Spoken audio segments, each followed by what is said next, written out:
Hello and welcome to the EYFS Reforms and Early Adopters presentation by Laser Learning.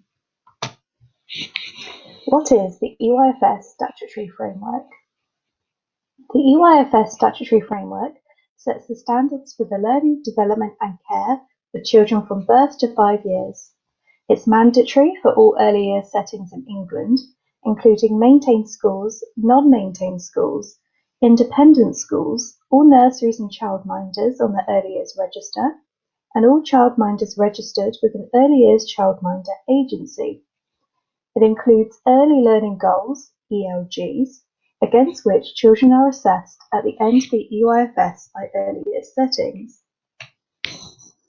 The timeline of the reforms.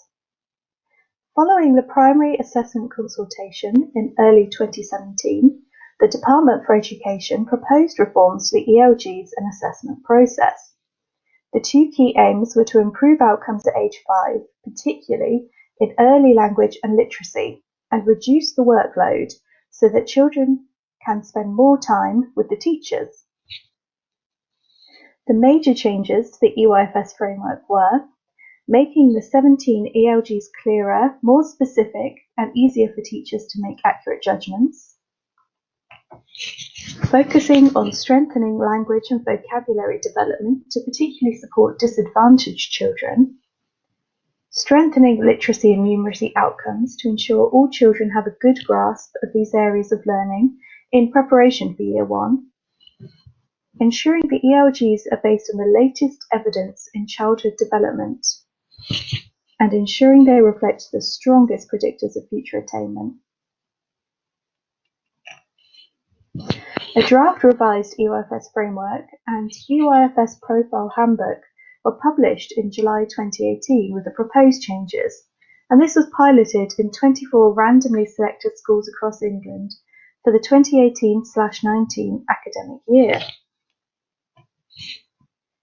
An independent evaluation of the pilot for the Education Endowment Foundation in October 2019 found that participants viewed the revised ELGs positively overall and made suggestions about future improvements.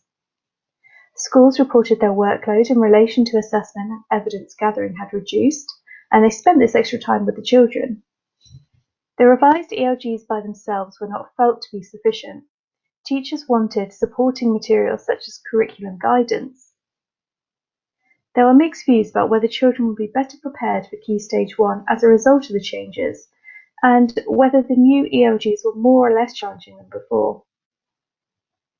Teachers welcomed using their own judgment. However, some felt that external moderation would still be important for ensuring consistency between schools and for gaining alternative perspectives.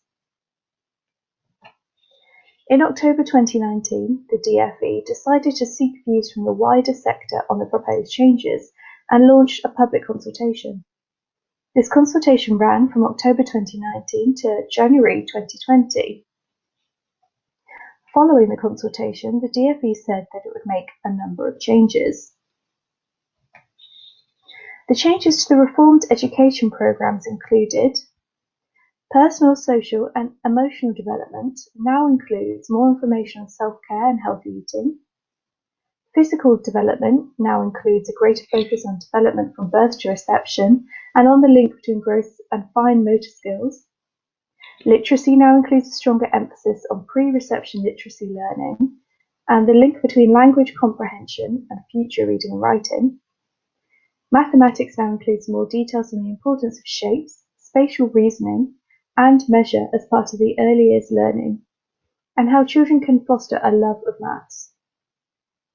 Understanding the world now includes wider experiences for children, and expressive arts and designs now includes a wider variety of ways children can develop their creative skills.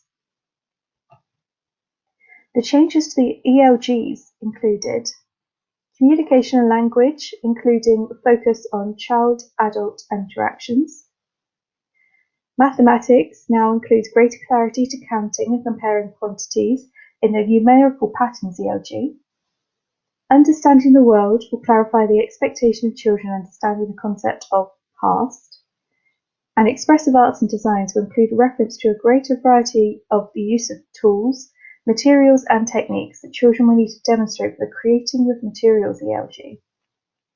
The DfE also agreed that we needed to include oral health alongside the requirement to promote the health of children, but practitioners will not be required to assess this. Schools were offered the opportunity to adopt the final reforms from 2020, and many schools have taken the government up on the offer and become EYFS early adopters. Early adopter schools were expected to commit to participation for the full duration of the 2020/21 academic year, and those with nursery provision were required to implement the revised framework in all classes, including the reception year. The Early Adopter Schools Framework for the Earliest Foundation Stage and Early Adopter Schools EYFS Profile Handbook were published in September, as well as a new Development Matters non-statutory curriculum guidance for the earliest foundation stage.